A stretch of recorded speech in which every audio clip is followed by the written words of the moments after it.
नमस्कार दोस्तों, मेरा नाम गौरव कुमार। पॉलिटी के अपनी अगली क्लास के साथ मैं आपके सामने फिर उपस्थित हूँ। और दोस्तों, हमारे चैनल को भी बहुत कम सपोर्ट मिल रहा है, तो चैनल को भी सपोर्ट कीजिए। इससे देखो आप लोगों का फायदा भी और हमारा फायदा भी, दोनों का फायदा है। ठीक है, बार बार हमें बोलना ना पड़े, तो आप इस चीज को ध्यान रखिए। और मैं पॉलिटी की आज आपको अपनी क्लास अगली बार ही पढ़ाऊंगा। आज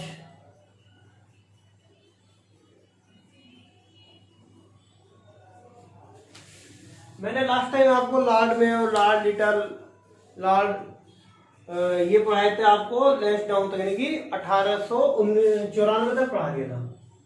1894 तक मैंने आपको कंप्लीट कर दिया। ठीक है, उसके बाद में आज उसको आगे बढ़ाऊंगा। लेकिन एक इसमें 1892 का अधिनियम रह गया, वो मैं आपको पढ़ा देता हूँ कि उस अधिनियम में क्या क्या नई नई चीजें आई थी। लास्ट वीडियो मेरी 1872 लॉर्ड मेयर से शुरू हुई थी। 1872 लॉर्ड मेयर से शुरू होकर 1894 तक गई थी लेस डाउन तक। ठीक है, उसके बाद आगे पढ़ाऊंगा मैं। 1892 का अधिनियम देख लेते हैं, उसमें क्या क्या हुआ था। दोस्तों, जितना कुछ मैं बोर्ड पे लिख रहा हूँ कोशिश कीजिए कि उसे नोट करते चलिए। आज मैं जो है 1-2 मिनट बोर्ड पे ये आपको लिखा हुआ जो रोकूंगा भी, मिटाऊंगा नहीं जल्दी से जल्दी उसको। और कोशिश कीजिए उसको नोट कीजिए। अगर नोट कर लोगे, वो काफी शॉर्ट नोट है और काफी अच्छे रहेंगे आपके लिए एग्जाम में। और जो क्वेश्चन है उम्मीद करता हूँ कि उसी के अंदर से ही आएगा, बाहर से क्वेश्चन आने के चांस बहुत कम है। वनडे एग्जाम के लिए सफिशियंट है जितना मैं मटेरियल पढ़ा रहा हूँ। वनडे एग्जाम में इससे बाहर नहीं आएगा। अगला टॉपिक है अपना 1892 भारत शासन अधिनियम।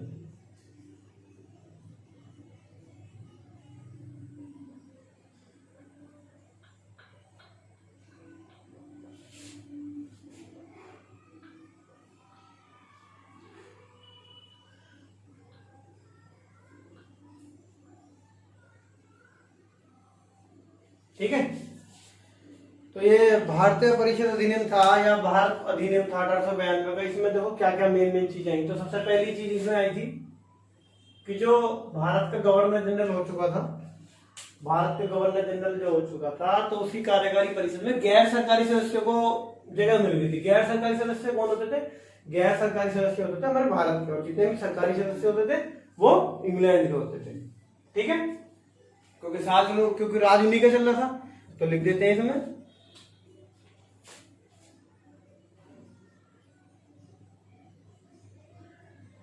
केंद्रीय एवं प्रांतीय परिषद में गैर सरकारी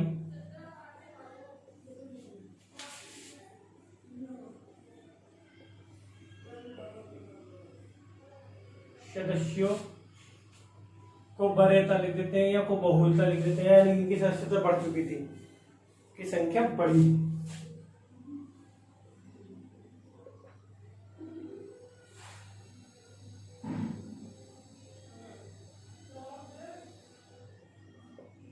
ठीक है, देखो गैर सरकारी सदस्यों का मतलब पता क्या? गैर सरकारी सदस्य जितने होते थे भारतीय होते थे। मतलब अब भारत वालों का वर्चस्व जो है इसमें बढ़ना शुरू हो गया था।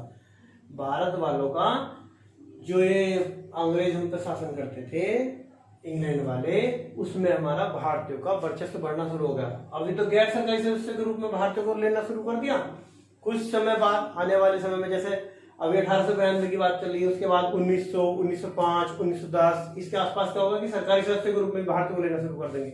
मतलब क्या है कि धीरे धीरे जैसे जैसे लोग जागरूक होंगे, आंदोलन आगे बढ़ना शुरू हो जाएगा कि स्वतंत्रता की मांग शुरू हो जाएंगी, तो क्या होगा कि अंग्रेज जो है वो अपने कदम पीछे हटाने शुरू कर देंगे। और यही हुआ। एटलीस्ट 1947 में क्या हुआ? देश आजाद हो गए। तो यहाँ से मतलब ये था, धीरे धीरे स्टेप बाय स्टेप आजादी के सीक्वेंस बढ़ते चले गए। वो कहते हैं ना कि किसी को उंगली पकड़ा दो, फिर गट्टा पकड़ता, गट्टा पकड़ा दो, आगे हाथ बढ़ता चला जाता। तो वही सिस्टम है ये कि अब ये उंगली पकड़नी शुरू हो चुकी थी भारतीय भी, इनका जो है बहुलता शुरू हो चुकी थी। भारत परिषद अधिनियम है, इसमें जो है इन्होंने गैर सरकारी सदस्य के रूप में केंद्रीय और प्रांतीय परिषद में जो है इनको जगह दे दी थी। दूसरा इसमें महत्वपूर्ण पॉइंट क्या था?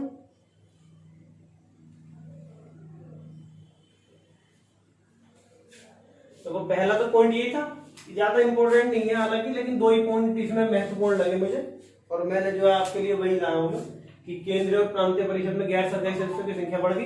गैर सरकारी सदस्य मैं आपको पहले बता चुका हूँ कि भारतीय होते थे।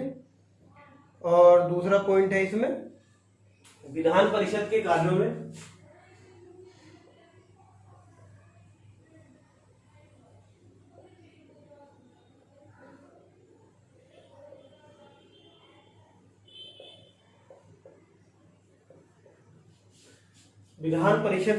में वृद्धि कर बजट पर बहस करना।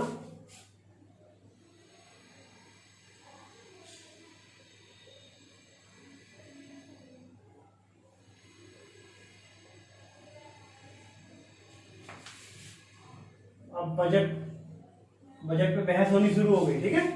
बजट के बारे में इससे पहले पूछा भी गया कि बजट जो पहले एक ब्रीफ केस में आता था, तो ब्रीफ केस में आने का मतलब यही था कि बजट जो शब्द है वो कहां से लिया गया, वहां का इंग्लिश गवर्नमेंट से लिया गया, मतलब यूरोप से आया वो शब्द है, यूरोप से, ठीक है। ये इंग्लैंड, फ्रांस, ये सब आपके यूरोप के कंट्री है, तो वहीं से आया वो शब्द है।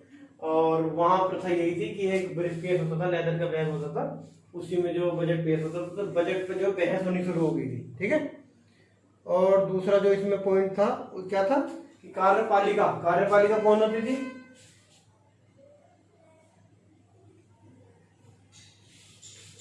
इसी में लिख देता हूं, करना और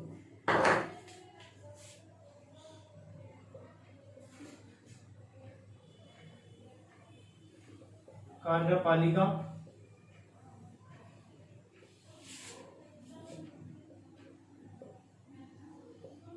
के प्रश्नों को उत्तर देना, ठीक है। कार्यपालिका होती है एग्जीक्यूटिव पावर, कार्यपालिका के प्रश्नों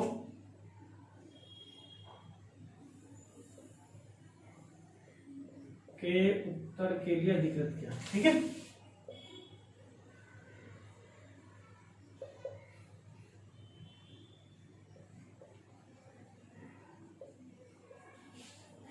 देखो ये विधान परिषद थी, काउंसिल, परिषद का मतलब है काउंसिल, आज के समय भी काउंसिल मैं आपको पहले बता चुका हूँ, कई स्टेट में चल रही, तो उस समय विधानसभा वर्ड नहीं आया था, परिषद से काम करता था, जब भी वायसराय गवर्नर जनरल होते थे। तो जो विधान परिषद थी इसे कार्यों में वृद्धि कर, जितने कार्य इसके पहले थे कार्यों को बढ़ाकर बजट पे बहस करनी शुरू हो गई थी कि अब ये बजट पे बहस करेंगे। और कार्यपालिका का एग्जीक्यूटिव पावर वो होती है जो कि लॉ को इम्प्लीमेंट कराती है। देखो लॉ बनाने का काम किसका, लॉ बनाने का काम है लेजिस्लेटिव पावर का, लॉ को इम्प्लीमेंट कराने का काम है इसका एग्जीक्यूटिव पावर का, कार्यपालिका बोलते हैं इसको, काम ये कराती है। लॉ बनाने का काम है विधानसभा या विधान परिषद, लॉ ये बनाएगी, काम ये कराएगी, और लॉ ठीक है नहीं है उसको जांच कौन करेगी, वो करेगी न्यायपालिका। 3 ही चीजों पे सिस्टम चलता, कार्यपालिका और ये विधायिका और ये न्यायपालिका, ठीक है। तो ये विधायिका के रूप में विधान परिषद, कार्यपालिका के रूप में एग्जीक्यूटिव पावर, जितने भी आपके अधिकारी हैं, जितने भी आपके ये जैसे आज के टाइम में कौन, राष्ट्रपति, प्रधानमंत्री, मुख्यमंत्री, और इनसे नीचे जितने भी कैबिनेट मंत्री, राज्य मंत्री, और ठीक है जो भी सिस्टम से जुड़ा हुआ है, जो भी उस लॉ को इम्प्लीमेंट करा रहा, जो भी जैसे कोई भी योजना है ग्राउंड लेवल तक नीचे तक जा रही, तो ग्राउंड लेवल तक उसे लॉ को जो है लगाने के लिए कौन, वीडियो डेवलपमेंट ऑफिसर होता है ना, तो ये जो लोग इस लॉ को लगवाते हैं, उसको योजना को वहां तक पहुंचवाते हैं, उसको काम कराते हैं, लागू कराते हैं, फिर कार्यपालिका के ही मेंबर होते हैं सारे लोग, सभी लोग, ये एग्जीक्यूटिव पावर में आते हैं। तो एग्जीक्यूटिव पावर में सभी जितने भी बड़े ऊपर से लेके ये अपना राष्ट्रपति, पीएम तक सब एग्जीक्यूटिव में आते हैं। तो लॉ इसने बनाया, एग्जीक्यूटिव इसको लागू कराएगी। तो एग्जीक्यूटिव के प्रश्न होते हैं भाई, लॉ पे भी एग्जीक्यूटिव प्रश्न कर देती है कभी कभी, तो एग्जीक्यूटिव के प्रश्नों को उत्तर के लिए अधिकृत कर दिया, विधान परिषद जो है इनका उत्तर देगी, ठीक है। तो आप इसे नोट कर लो, 1892 भारत परिषद अधिनियम में अगर नोट करना चाहो कि केंद्रीय और प्रांतीय परिषद में गैर सरकारी सदस्यों की संख्या बढ़ाएगी और विधान परिषद के कार्यों में वृद्धि करके बजट में इनकी बहस शुरू हो गई, और कार्यपालिका के प्रश्न को उत्तर के लिए से विधान परिषद को अधिकृत कर दिया कि ये उसके कार्यपालिका के प्रश्न को उत्तर देगी। तो 2 ही चीजें हैं, हालांकि ये चीज अगर आपको लग रही है महत्वपूर्ण है तो आप नोट कर लो, मुझे तो केवल इतना ही लगा 1892 के भारत परिषद अधिनियम में कि इससे ज्यादा सफिशिएंट और कुछ नहीं है, और यही काफी है, ठीक है। बता दिया मैंने आपको, गैर सरकारी सदस्य जो है भारतीय होते थे, जितने भी गैर सरकारी बनाए जाएंगे उस समय में भारतीय बनाए जाएंगे, क्योंकि सरकारी सदस्यों में भारतीयों को नहीं रखते थे, सरकारी सदस्यों में रखते थे इंग्लैंड वालों को। ठीक है,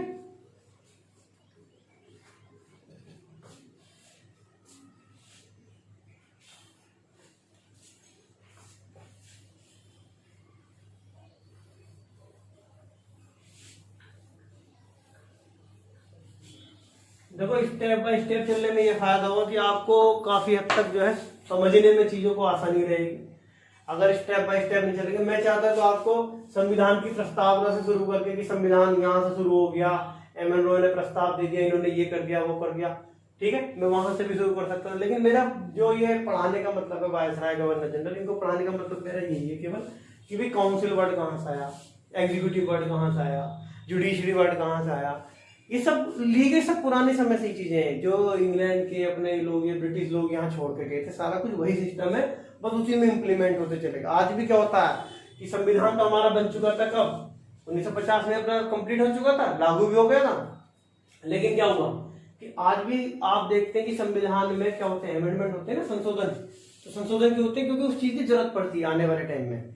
अब जैसे आगे हम अपना आने वाला समय है, जो भी आगे आने वाला समय होगा तो और इम्प्लीमेंट होंगे। जैसे जीएसटी आया, जीएसटी का अपना अलग इम्प्लीमेंट है 101 है, तो इसी तरह से क्या होता है, इम्प्लीमेंट होते चले जाते हैं। तो यही था कि पुराने टाइम में वायसराय गवर्नर जनरल के जितने भी नियम थे उन्हीं में इम्प्लीमेंट होते चले गए और संविधान बनाना आसान हो गया। ठीक है, इसके बाद हम पढ़ाएंगे लॉर्ड एल्गिन का टाइम था 1894 से और 1899 तक। इससे पहले मैंने आपको लैंसडाउन पढ़ाया था, 1894 तक मैंने आपको लैंसडाउन पढ़ाया और अब पढ़ाऊंगा लॉर्ड एल्गिन।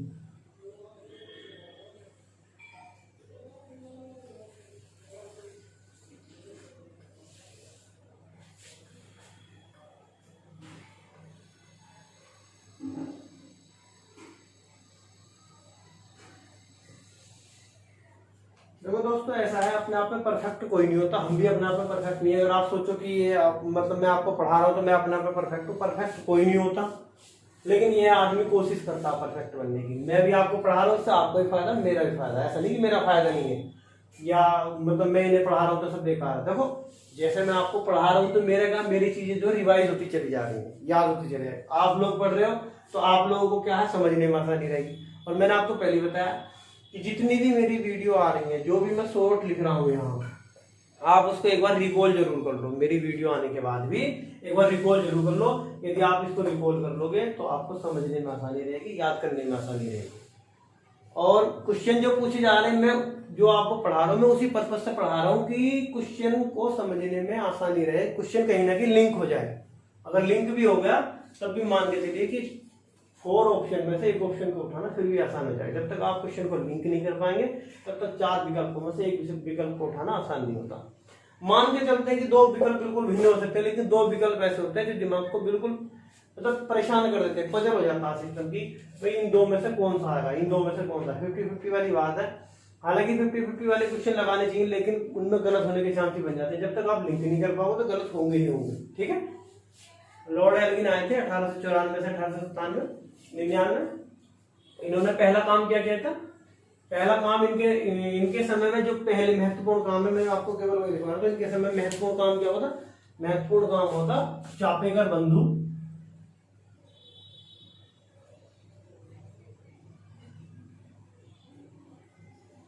चापेकर बंधुओं द्वारा डब्ल्यू.सी. रैंड। ये कौन थे? ये उस समय थे पुणे के डीएम थे उस समय। क्या कौन थे? डब्ल्यू.सी. रैंड पुणे के डीएम थे। तो चापेकर बंधुओं द्वारा डब्ल्यू.सी. रैंड की हत्या। ठीक है, चापेकर बंधुओं ने डब्ल्यू.सी. रैंड की हत्या की थी। और ये क्या थी? ये पहली पॉलिटिकल हत्या थी, पहली राजनीतिक हत्या।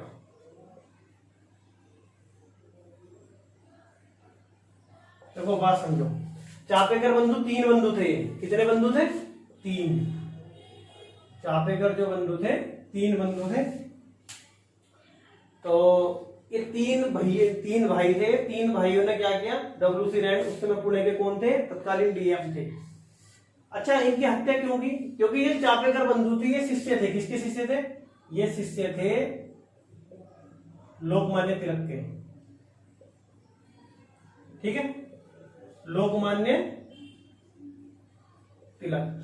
तिलक के शिष्य थे। और उस समय पे क्या हुआ था, सन 1897 की बात है। 1897। तो चापेकर बंधुओं ने सबसे पहले क्या किया था कि 1897 में पुणे के DM, उस समय तत्कालीन DM थे WC रैंड, तो इनकी हत्या की थी। लोकमान्य तिलक के शिष्य थे। लोकमान्य तिलक ने क्या किया था, WC रैंड ने जो है विरोध कर रहे थे लोकमान्य तिलक इनकी नीति का, और इस चीज से ये ज्यादा इफेक्टेड हो गए। और लोकमान्य तिलक को जो है इन्होंने मतलब जेल में डालने की कोशिश की थी, बेइज्जत किया था, इनके आंदोलन को दबाया था, दमनकारी नीति अपनाई थी। तो चापेकर बंधुओं को ये चीज बुरी लगी, तो उन्होंने क्या कर दिया कि 1897 में WC रैंड की पहली राजनीतिक हत्या की थी। देखो क्वेश्चन आ सकता कि पहली राजनीतिक हत्या कब हुई थी, तो 1897 में हुई थी। किसके द्वारा हुई थी, तो चापेकर बंधुओं के द्वारा हुई थी। उस समय पे आपका भारत का गवर्नर जनरल कौन था, तो कौन था, लॉर्ड एल्गिन था। ठीक है, और ये WC रैंड की हुई थी, और ये उस समय पुणे के DM थे। ठीक है, नेक्स्ट दूसरा टॉपिक, अकाल आया था उस समय। क्या हुआ था,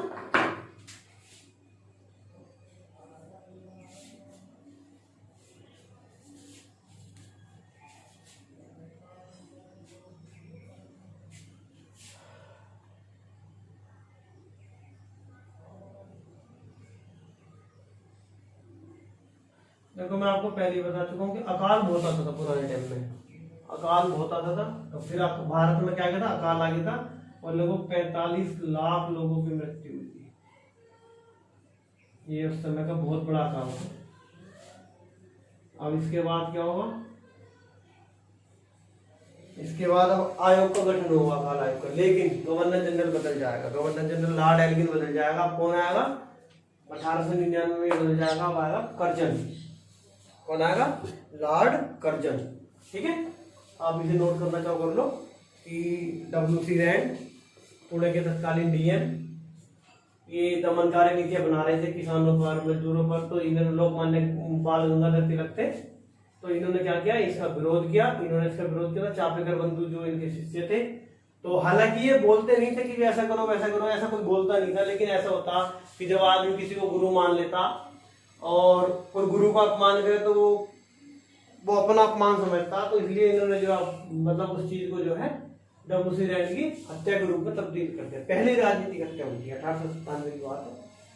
और अकाल आया था तो 45 लाख लोगों की मृत्यु हो गई लॉर्ड एल्गिन के टाइम की। बस मेन घटना यही मान सकते हैं आप कि चापेकर बंधुओं द्वारा WC रैंड की पहली हत्या, राजनीतिक हत्या 1897 में। ठीक है, और ये लोकमान्य बाल गंगाधर तिलक के शिष्य थे, 3 भाई थे।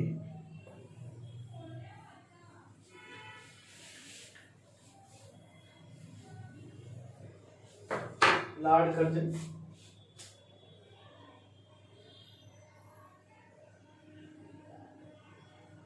देखो आपने लॉर्ड कर्जन का नाम जरूर सुना होगा।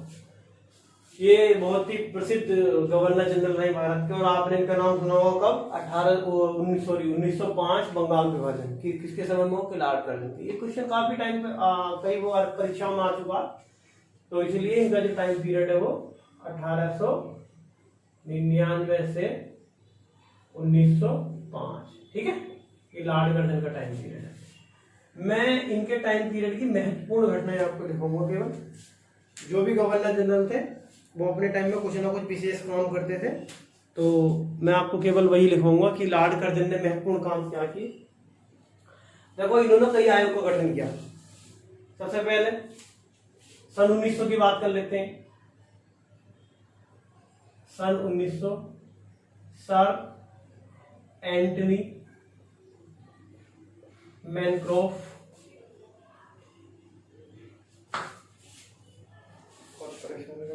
सर एंटनी मैकडोनाल्ड और किसका करा था, अकाल आयोग का गठन किया था। अकाल आया था ना, बताया था आपको कि 45 लोगों की मृत्यु, 45 लाख लोगों की मृत्यु हो गई थी। तो सर एंटनी मैकडोनाल्ड।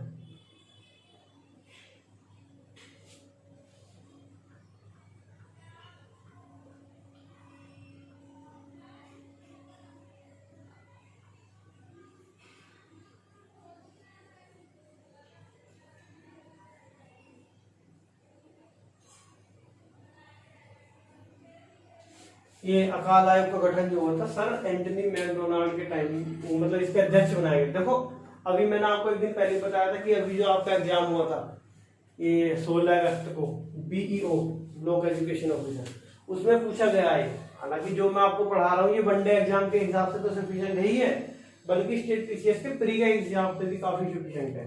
तो सर 1900 की बात है, 1900 में सर एंटनी मैकडोनाल्ड ये अध्यक्ष बनाए गए थे अकाल आयोग के। अकाल आयोग का गठन हो गया। दूसरा इन्होंने 1901 में सिंचाई आयोग का गठन किया था। सिंचाई आयोग का अध्यक्ष किसे बनाया था? Sir Colin Scott Moncrieff. Sir Colin Scott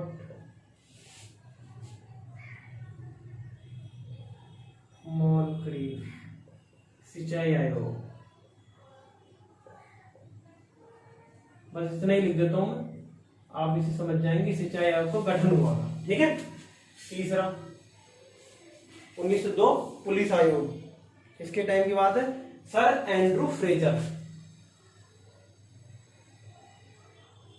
जब कोई भी नया काम होता था, सुधार होते थे, तो एक आयोग बनता था, कमीशन बनता था, और कमीशन ही तो करता था। कमीशन का एक हेड होता था, तो हेड के नाम हम केवल लिख रहे हैं, तो कितने मेंबर थे, क्या किया, कितना डीपली जाने की जरूरत नहीं है।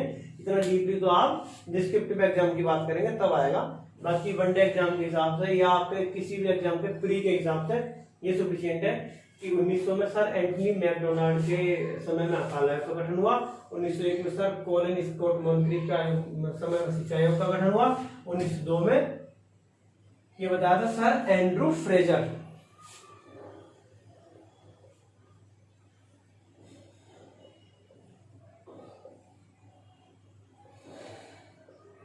Sir Andrew Fraser. और क्या हुआ था? पुलिस आयोग।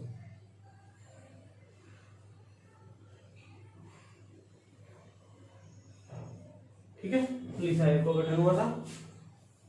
और विश्वविद्यालय आयोग सर थॉमस रेले, ये भी आपने काफी सुना होगा। 1902 सर थॉमस रेले,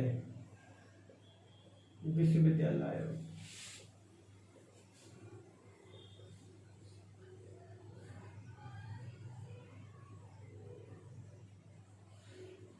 यूजीसी जिसे आप बोलते हो, विश्वविद्यालय आयोग का गठन हो गया।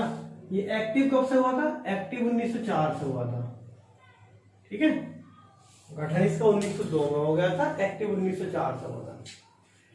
ये देखो इन्होंने कई आयोग का गठन किया, मतलब काम इन्होंने काफी डेवलपमेंट भी किए थे। तो जैसा उस समय मैंने आपको बताया, इससे पहले सर लॉर्ड एल्गिन की बात बताई, 1899 तक एल्गिन थे, तो अकाल आया था, बहुत भयानक अकाल आया। अकाल आया तो उसमें 45 लाख लोगों की मृत्यु हुई, तो मतलब अपने आप में बहुत बड़ी ट्रेजेडी थी। तो किसी ना किसी को एक आयोग का, मतलब अकाल आयोग बनाना था, तो उसका अध्यक्ष बनाना था। उस समय क्या हुआ कि गवर्नर जनरल का टाइम पीरियड चेंज हुआ, गवर्नर जनरल बदले भाई, उनसे आयोग पे जो मतलब अकाल पे जो उनसे कंट्रोल नहीं हो पाया एल्गिन साहब से, तो एल्गिन साहब हट गए, कर्जन साहब आ गए। कर्जन साहब ने बैठती क्या किया, सबसे पहले अकाल आयोग का गठन किया। क्यों? क्योंकि जस्ट उसी समय अकाल आयोग आया था, उन्हें लाया भी इसी पर्पज से गया था कि व्यवस्था चरमरा गई है, तो मतलब किसी एक्टिव आदमी को, जैसे आपने देखा होगा कि किसी भी जिले का डीएम हो, तो अगर जिले का डीएम क्या हो कि मतलब उसके काम में लापरवाही आ जाए या व्यवस्था चरमरा जाए, व्यवस्था सिमले ना, जब व्यवस्था नहीं संभलती तो क्या होता, किसी दूसरे मतलब स्थानांतरण कर दिया था, किसी दूसरे एक्टिव डीएम को भेजा जाता, और कोशिश ये की जाती कि वो एक्टिव ही हो, ठीक है। तब लॉर्ड कर्जन आए, सबसे पहले व्यक्ति अकाल आयोग का गठन किया, सर एंटनी मैकडोनाल्ड, इसके अध्यक्ष बनाए गए। दूसरा 1901 में इन्होंने सिंचाई आयोग का गठन किया, सर कॉलिन स्कॉट मॉन्क्रीफ को इसका अध्यक्ष बनाया गया। 1902 में पुलिस आयोग का गठन किया गया, सर एंड्रू फ्रेजर को इसका अध्यक्ष बनाया गया। 1902 में फिर विश्वविद्यालय को गठन किया गया, सर थॉमस रेले को इसका अध्यक्ष बनाया गया। ठीक है। 1904 में सहकारी उधार समिति अधिनियम पेश हो गया।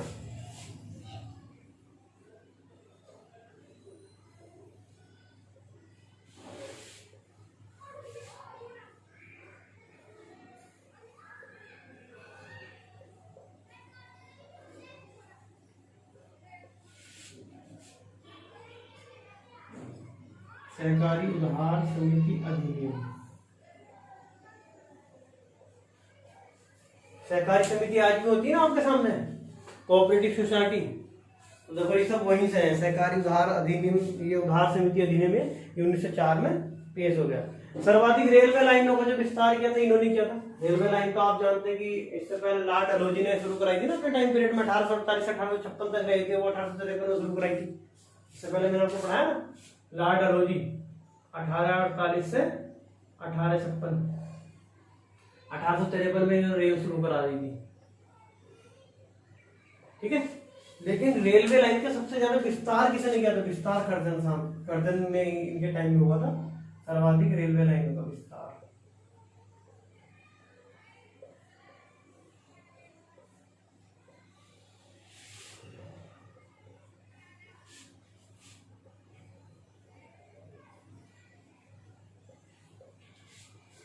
ठीक है। और इनके समय में देखो सबसे ज्यादा महत्वपूर्ण काम और क्या हुआ? 1904 में इन्होंने प्राचीन स्मारक संरक्षण अधिनियम पेश करा दिया। क्या करा दिया?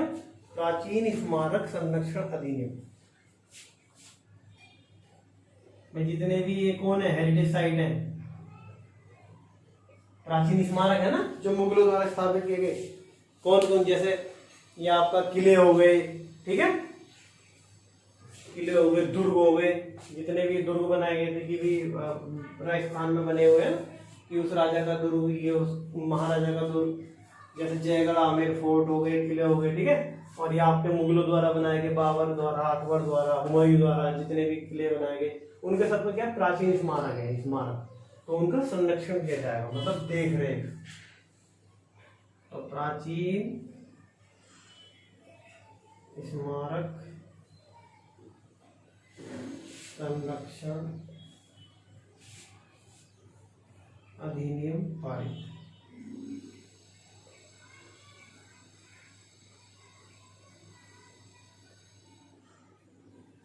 अधिनियम बोलते हैं एक्ट को। एक्ट का बता जब ये संसद से पास होगा, आज के समय की बात करें तो संसद किसी भी चीज को पास करी तो एक्ट बन जाएगा, अधिनियम बन जाएगा, राष्ट्रपति साइन कर देगा और ये एक्ट बन जाएगा। ठीक है।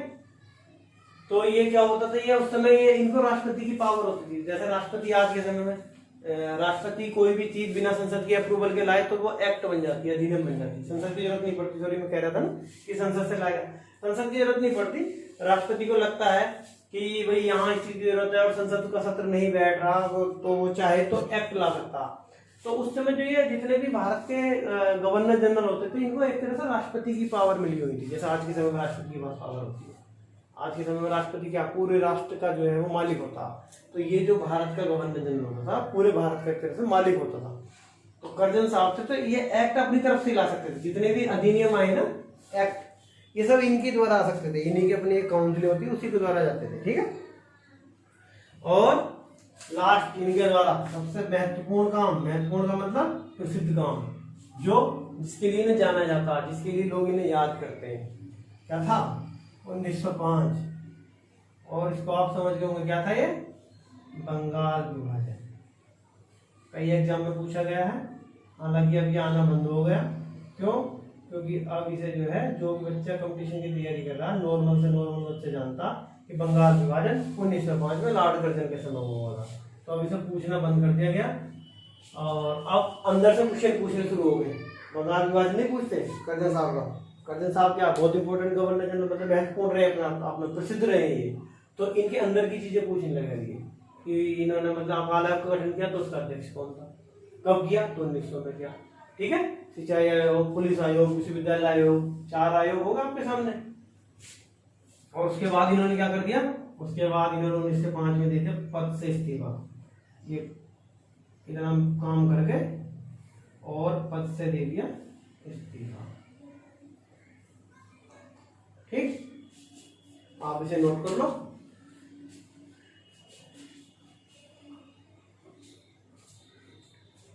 अब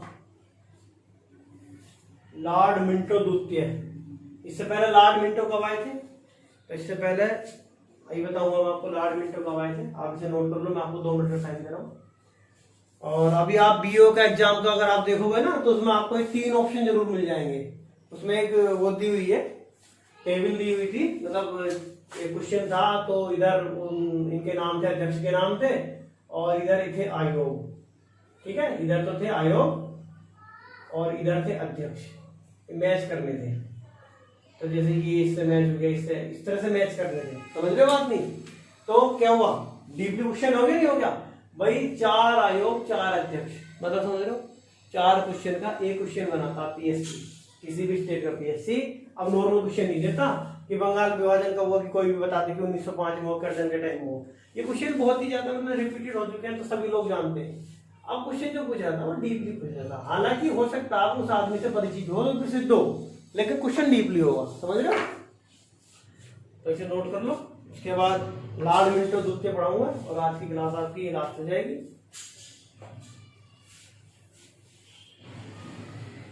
देखो ऐसा है, जो भी 1-2 मिनट का आपको टाइम मिल जाए, यदि आप उस टाइम में नोट नहीं कर पा रहे हो तो स्क्रीनशॉट ले लो, ठीक है? बाद में नोट कर लो और नोट करने के बाद स्क्रीनशॉट को डिलीट कर दो।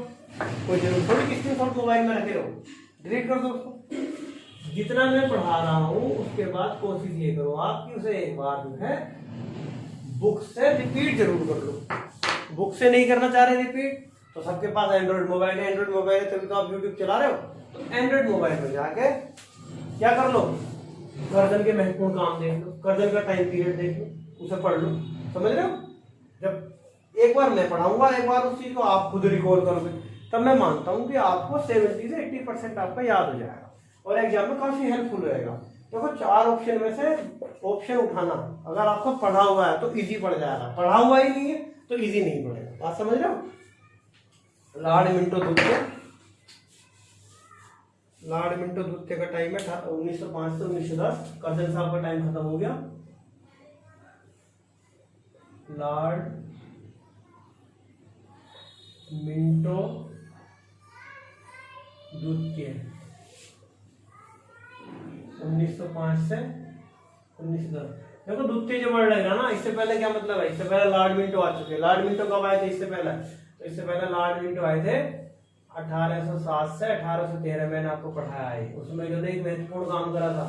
क्या करा था? 1809।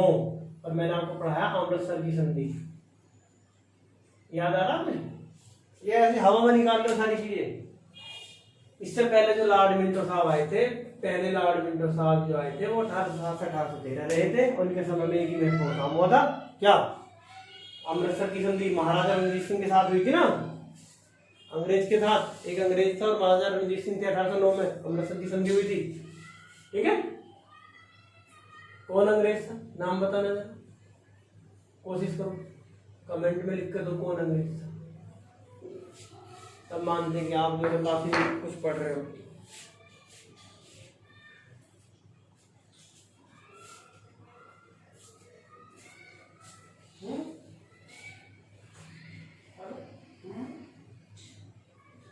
हाँ बोलो बेटा।